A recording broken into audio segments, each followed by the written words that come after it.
Bonjour à toutes et à tous et bienvenue dans ce journal. Les titres. Ce 15 août, les fidèles chrétiens ont sacrifié à la tradition d'implorer Dieu à travers la Vierge Marie. Les fidèles catholiques de la paroisse Christ-Roi de Pissy réunis portent le Burkina Faso dans leur prière pour le retour de la paix. En plus de la célébration du 15 août, la coordination Sainte Véronique de la paroisse Christ-Roi de Pissy inaugure une nouvelle grotte. Élément à suivre dans ce journal. Une société de pose de rail dénommée Rail Faso Rail a vu le jour hier en Conseil des ministres. C'est un réseau ferroviaire qui va relier les différents chefs-lieux des provinces. Et puis l'agence de l'énergie atomique a également été créée. Elle permettra de garantir l'indépendance énergétique au Burkina Faso et faciliter l'accès à l'électricité partout au Burkina. Les grandes décisions de l'hebdomadaire du Conseil des ministres à suivre dans ce journal. Une fois de plus, bonjour et merci de nous choisir pour vous informer. Je vous l'annonçais en titre. Les chrétiens de Burkina Faso, à l'instar des autres pays du monde, célèbrent la montée de la Vierge Marie au ciel ou l'Assomption. Cette journée est l'occasion pour les chrétiens de réaffirmer leur amour et leur appartenance à la foi chrétienne. À la coordination Sainte Véronique de la paroisse Christ-Roi de Pissy, cette fête est l'occasion d'inaugurer une nouvelle grotte. Plus de détails avec Yacouba Kiamtouri. Des cantiques à l'honneur de la Vierge Marie résonnent ce 15 août 2024 à la coordination Sainte Véronique de Pissy de Ouagadougou. Les fidèles catholiques de la coordination Sainte Véronique célèbrent l'Assomption, la montée de la Vierge Marie au ciel. Une femme qui incarne l'humilité et la générosité selon les fidèles. Elle est la mère de notre Seigneur Jésus-Christ et elle nous a donné un bon exemple que nous devons suivre pour mériter d'aller au ciel auprès de toute la famille. Et nous la louons. Pour nous, la Vierge Marie n'est pas n'importe qui. La preuve est qu'elle nous a d'abord donné Jésus et elle a tenu à nous le laisser. Et encore, la Vierge Marie n'a pas connu la corruption, c'est-à-dire elle n'a pas pourri dans la tombe. Et Jésus l'a élevé au ciel. Nous aussi, nous avons l'espérance de faire comme Marie, d'être forte comme Marie et d'être élevé au ciel aussi un jour. Prières, chants, louanges et danses marquent la célébration de la montée de la Vierge Marie à la coordination Sainte Véronique. Dans son évangile, l'abbé Yacine Cyril Kaboré invite les fidèles catholiques à suivre l'exemple de la Vierge Marie. Cette année, le thème de la célébration de l'Assomption est « Marie, Reine de la paix, servante du Seigneur ». La Vierge Marie, la mère du Christ, à sa mort, n'a pas connu la corruption. Elle a été enlevée au ciel par son Fils. Donc elle est de notre race et elle ouvre un nouveau chemin pour nous parce que son Assomption représente une joie pour nous et est un chemin aussi qui nous est donné parce que comme elle, nous allons au ciel et nous allons être devant ce Dieu qui nous a aimés, qui nous a créés à son image et à sa ressemblance et qui nous a communiqué sa vie divine, sa nature divine. La coordination Sainte Véronique de la paroisse Christ-Roi de Pissy, en plus de la célébration du 15 août, inaugure une grotte. Avoir une grotte aujourd'hui, c'est vraiment une joie qui ne peut pas s'expliquer. Voilà, c'est vraiment l'œuvre de toute la communauté qui a bien voulu vraiment que nous puissions avoir cette grotte. Et c'est une réalité et nous rendons grâce à Dieu pour cela. Les fidèles catholiques de la coordination Sainte Véronique de la paroisse Christ-Roi de Pissy appellent tous les chrétiens à la solidarité. La dite coordination existe il y a près de 30 ans.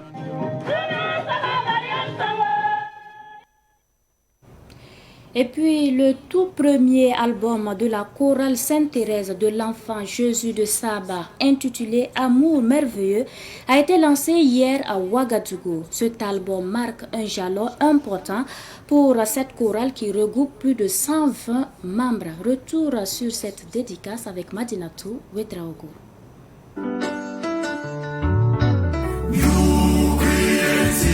Chanté en français, anglais et moré, l'opus de la chorale Sainte-Thérèse de l'Enfant Jésus de Saba comporte 8 titres. Cet album est un hommage à Dieu pour sa bonté incessante envers la chorale. Parmi les titres, on retrouve Ave Maria.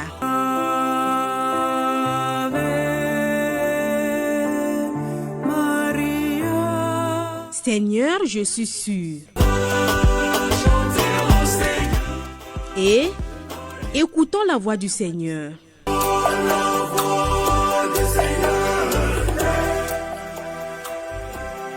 Amour merveilleux, c'est une action de grâce qui témoigne de la toute-puissance, de l'infinie bonté que Dieu nous manifeste au jour le jour. On n'a pas toujours l'occasion de lui dire ça, parce que c'est, même pour la vie, on pense que c'est un acquis, on dort, on se réveille, et puis voilà, le train de vie continue, ça roule comme si de rien n'était. Pourtant, c'est pas acquis, c'est pas toujours acquis. Donc c'est le lieu pour nous de marquer une pause et de jeter un regard rétrospectif sur ce que nous avons déjà vécu, nous rendre compte que si tout cela a été possible, ça a été par la grâce de Dieu. Patrick Kelem, le parrain de cette dédicace, a témoigné sa reconnaissance à la chorale. Je ne savais pas que je pouvais être repéré parmi tant d'autres de fidèles de cette grande paroisse pour parrainer une telle cérémonie. Mais dans ma réflexion, je me suis dit que c'est Dieu qui a dû orienter les polices vers ma modeste personne et j'en rends grâce. La chorale Sainte-Thérèse de l'Enfant Jésus de Saba existe depuis plus de 20 ans. Elle prévoit de faire un concert pour la promotion de l'album Amour merveilleux. Le puce est disponible en clé USB.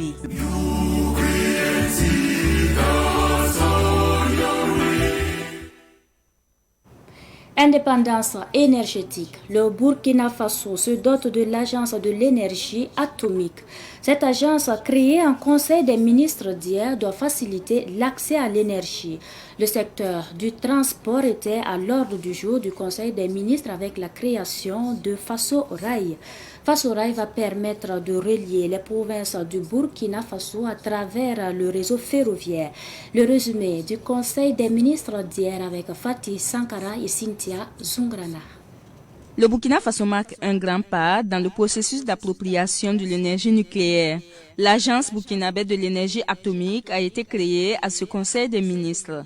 L'ABA a pour mission de mettre fin à la dépendance énergétique extérieure et de développer le secteur industriel. Cette réalisation, en plus bien sûr, de permettre et de garantir l'indépendance énergétique du Burkina Faso, devait permettre l'industrialisation du pays, mais aussi l'accès à l'électricité partout sur le territoire national. Et c'est dans cette perspective et depuis cette date que, bien sûr, des démarches ont été entreprises avec la Société nationale pour l'énergie atomique russe, Rosatom, dont une délégation vient d'ailleurs de séjourner ici au Burkina Faso, et cela en vue de développer l'industrie nucléaire nationale, notamment dans les domaines de l'énergie, de la santé, de la science et de l'industrie.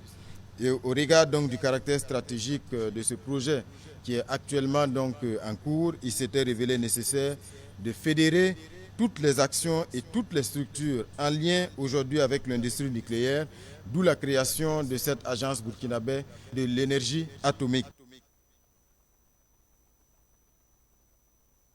Le transport ferroviaire va bientôt renaître de ses cendres à l'intérieur du Burkina Faso. Faso Rail, une société d'économie mixte, a été créée pour faciliter les voyages en train. La création de cette société s'inscrit dans la grande vision de son Excellence, Monsieur le Président du Faso, chef de l'État, qui a instruit le gouvernement de travailler à mettre en place, au plan national, un réseau ferroviaire important qui puisse relier les différents chefs-lieux de province et venir renforcer le transport et la mobilité dans notre pays et réduire du même coup les différents coûts engagés pour l'entretien du réseau routier qui est toujours exploité de façon intensive du fait donc du manque d'un réseau ferroviaire qui s'étend dans toutes les régions. Et la création de cette société de fabrication et de pose de rails, dont le siège sera à Bobo-Dioulasso, aura un capital social de 10 milliards de francs CFA, porté à 75% par l'État et 25% ouvert au secteur privé burkinabé. Elle aura pour mission la fabrication et la pose des rails, la fabrication de wagons de train, et la fabrication de pièces ferroviaires et surtout le traitement des déchets d'acier. Il est attendu sa construction sur une période de 18 mois et pour un coût qui sera engagé d'environ 70 milliards de francs CFA. Et la structure viendra contribuer durablement à la construction d'un réseau ferroviaire important au Burkina Faso. Sur le plan sanitaire, le Conseil des ministres a marqué son accord pour la prise en charge gratuite à travers les cliniques mobiles de la mammographie et des lésions précancéreuses du col de l'utérus. Le call center du Centre des opérations de réponse aux urgences sanitaires Chorus reçoit près de 1000 appels par jour. 60% de ces appels sont des appels fantaisistes ou des menaces contre les acteurs du call center ou les autorités. Ces informations ont été données au cours d'une rencontre d'information des hommes et femmes de médias sur le rôle et la place de cette structure. La rencontre a été initiée par le Chorus et son partenaire technique et financier, la Croix-Rouge burkinabé, hier au siège de Chorus à Ouagadougou. Pakisbar, Mariam Ouedraogo nous en dit plus. Le Centre des opérations de réponse aux urgences sanitaires Chorus a été mis en place en 2018. Sa mission principale est la veille stratégique des événements de la santé publique et la riposte à tout cas d'urgence de santé publique. Le Chorus a été activé 15 fois depuis sa création. Ces 15 activations ont permis par exemple de pouvoir freiner rapidement l'épidémie de dengue au Burkina Faso en 2023. Il y a eu en 2020 l'épidémie de méningite au niveau de la région de l'Est que nous avons rapidement circonscrit. Il y a eu l'épidémie de l'hépatite E au niveau du centre nord à 2 reprises, d'abord à Barsalgo, ensuite à Piscila, que l'activation rapidement a permis de circonscrire. Il faut dire également que lorsqu'il y a eu l'attaque des convois de sémaphores, de Bongo, le Chorus a été activé et cette activation a permis rapidement d'assurer une régulation médicale qui a permis la prise en charge des blessés.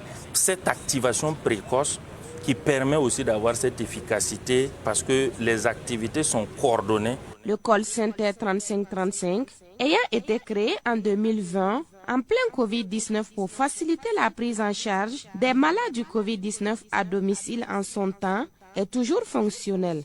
Les populations ont peut-être gardé à l'esprit que ce centre-là était dédié à la Covid-19, mais c'est un centre d'appel du ministère de la Santé et qui s'adresse à l'ensemble des questions de santé. Donc, toute chose que les populations verront sur le terrain qui semble être inhabituelle pour elles, doit faire l'objet d'un appel du numéro 3535 qui couvre l'ensemble du territoire du Burkina Faso et qui est gratuit et qui peut permettre à nos équipes de pouvoir être très alertes et de pouvoir rapidement régler des questions pour éviter que ces questions-là ne prennent de l'ampleur avant maintenant qu'on ne commence à apporter les éléments de réponse. Le call center dispose de 10 postes et peut recevoir 60 appels simultanément. Il reçoit plus de 1000 appels par jour. Les autorités auraient voulu que ces appels participent au renforcement de la prise en charge sanitaire des populations, mais ils sont souvent fantaisistes. En témoigne, en 2021, on note que plus de 60% des appels que nous avons reçus, c'était des appels vraiment pour pouvoir jouer. Et en 2022, on est passé à 62%. Et malheureusement, en 2023, on est passé à plus de 70,9% d'appels juste pour s'amuser, alors que ce centre-là est au service des populations et c'est un centre qui doit nous amener à être très alertes et à pouvoir régler les préoccupations des populations du Burkina Faso. Dr Waton Rodrigue Diao demande aux plaisantins de libérer la ligne du call center parce que cela ne permet pas la prise en charge rapide des cas de santé publique. Autre actualité pour poursuivre ce Savane Midi. Les routes du Burkina Faso sont pour la plupart dégradées. Plusieurs facteurs expliquent cela. Les étudiants de l'École nationale de travaux publics mettent ces facteurs dans leur grille d'analyse pour les évaluer. Une série de soutenances pour l'obtention du diplôme d'ingénieur en génie civil a eu lieu actuellement à l'École nationale des travaux publics dans le quartier Gounguin à Ouagadougou, autour du bitumage des routes. Abdoulaye Kinda. Près de 65% des routes se dégradent avant le terme de leur vie qui est de 15 ans. L'étudiant Tidieba Lompo analyse ici les facteurs qui expliquent cette situation. Son travail de recherche pour l'obtention du diplôme d'ingénieur en génie civil porte le thème « Le diagnostic et l'analyse des routes dégradées liées à la qualité des matériaux ». Le jury reconnaît la qualité du travail de Tidieba Lompo et lui donne la note de 17,5 sur 20. Nous entendons régulièrement parler des problèmes de route. Des routes qui se dégradent en moins d'une année, en moins de 2 ans. Donc, c'est cela qui m'a poussé à chercher à mieux comprendre pourquoi ces dégradations précoces. D'une part, il y a la qualité des matériaux, mais il y a également le défaut de mise en œuvre. Nous préconisons que pour des projets futurs, des analyses complètes soient faites pour les matériaux au laboratoire. Il faut également parler de la mise en œuvre. D'abord, il y a le matériel, mais il y a également le personnel. Ça doit être d'un personnel qualifié. Mais également, au moment de la mise en œuvre, il y a des procédures à respecter, comme les temps de compactage, l'énergie de compactage. Il y a également les teneurs en eau qu'il faut respecter. L'impétrant Hubert Tapsoba, avec sa note de 18 sur 20, met l'accent sur les faiblesses de la méthode du Centre expérimental de recherche et d'études du bâtiment et des travaux publics, CBTP. Les faiblesses de la méthode CBTP est qu'elle n'intègre pas les caractéristiques mécaniques des matériaux et le comportement des matériaux. La méthode ne permet pas de dimensionner une structure au-delà de 3 couches, de dimensionner des structures à trafic lourd. Ça montre qu'il y a des insuffisances. La méthode ne permet pas également de dimensionner tout type de structure. Donc ça montre que la méthode a beaucoup d'insuffisances. Dans sa mémoire intitulée « Force et faiblesse de la méthode CBTP », et apport du logiciel ALYSE pour le dimensionnement structural des chaussées, l'ingénieur Hubert Tapsoba présente les avantages du logiciel ALYSE. La prise en compte du logiciel ALYSE permet de corriger les insuffisances des structures données par la méthode CEBTP. Car le logiciel ALYSE est paramétré en intégrant plusieurs paramètres. Il y a le trafic et son agressivité. Il y a la qualité des matériaux, le module de Young et le coefficient de Poisson. La méthode permet de calculer les contraintes admissibles et les contraintes induites en couche de chaussée. La méthode intègre la température dans son dimensionnement. Donc, nous pouvons dire que le logiciel ALYSE permet de corriger les erreurs et les insuffisances de la méthode CEBTP. Ces impétrants ont rédigé leur mémoire sous la direction de leur enseignant Lazare Combéré. Pour lui, les sujets évoqués sont interpellateurs. C'est la latérite qui représente plus de 80% en termes en tout cas de matériaux de la voie routière. Mais comment ce matériau fonctionne? Comment est son comportement? Il fallait quand même passer en revue ces éléments. Et la qualité effectivement des matériaux s'appuie d'abord sur quoi? Les différents éléments. On a besoin de quel genre de route? Quel est le trafic qui doit passer sur cette route? Et en s'appuyant sur ça, mais si les matériaux sont de qualité, en termes maintenant, j'allais dire de mise en œuvre. Quand on parle de mise en œuvre, c'est tout un ensemble. Le compactage et autres, on a revisité ces gens pour voir est-ce qu'il ne faut pas que les gens essaient de conscientiser, sensibiliser de différents acteurs du domaine. En réalité, c'est une sensibilisation. L'enseignant Lazare Combéré et les impétrants se disent engagés dans la dynamique d'une recherche-action qui améliore la qualité des ouvrages réalisés au profit des Burkinabés. Le groupe Eboma fait parler de lui au Gabon. Le gouvernement gabonais a confié à ce groupe burkinabé de Mahamadou Bonkungu l'exécution de plusieurs marchés, dont celui de la livraison d'engins lourds pour l'entretien routier et celui du bitumage de la voie de contournement de Libreville, la capitale. La livraison du premier lot des engins lourds a eu lieu hier à Libreville. Sidiki Kabré nous fait le point. Ici au port d'Ouendo, 3 ministres gabonais, à savoir celui de l'agriculture, celui des travaux publics et celui des finances, réceptionnent le premier lot sur les 3 lots prévus des engins lourds destinés à l'entretien des routes gabonaises. Les ministres découvrent des chargeurs et des camions prête à investir les provinces du Gabon qui n'ont pas bénéficié d'entretien routier depuis pratiquement 10 ans. Un ouf de soulagement pour les ministres des Travaux publics, Général Flavien Njengue Djondou, et des Finances Mei Mouissi. En s'adossant sur la priorité des routes nationales, le gros de matériel, il faut déjà le projeter sur Alembe Mikoyi. Parce que ce sont les provinces du Haut-Ogoué et de l'Ogoué-Lelo, les capitales, qui restent encore à atteindre sur la base d'un linéaire de plus de 308 km qui reste encore en terre. Nous avons fait le choix de travailler avec un partenaire africain. C'est un peu contre-intuitif, mais sur ce projet, Ebomaf est un groupe africain qui nous accompagne là-dedans. Vous allez voir Ebomaf ici, aussi bien dans les équipements que nous avons reçus et que nous allons continuer de recevoir, mais vous allez les voir également dans certains travaux que nous allons réaliser, ou même que nous avons commencé à réaliser, aussi bien dans les travaux publics que dans le secteur maritime. Le groupe Ebomaf attend du gouvernement gabonais qu'il lui fasse simplement confiance, selon son PDG Mahamoudou Bankungo. L'échec ne fait pas partie de notre vocabulaire. Vous aurez du bon travail et à des coûts raisonnables. Le gouvernement gabonais a fait confiance aussi au groupe Ebomaf en lui confiant des travaux et des activités au port et le bitumage de la voie de contournement de Libreville en double voie d'une longueur totale de 103 km.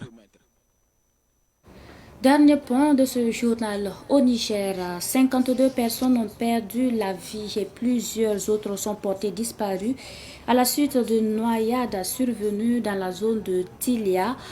Tilia est un département situé à l'ouest du Niger, limitrophe du Mali. Cet incident est survenu après de fortes pluies que la zone a enregistrées les 12 et 13 août provenant des inondations. Les recherches sont en cours pour retrouver les disparus. C'est l'essentiel de ce journal. Merci pour votre attention. Très bonne suite de programme. Très bonne suite en compagnie de nos programmes.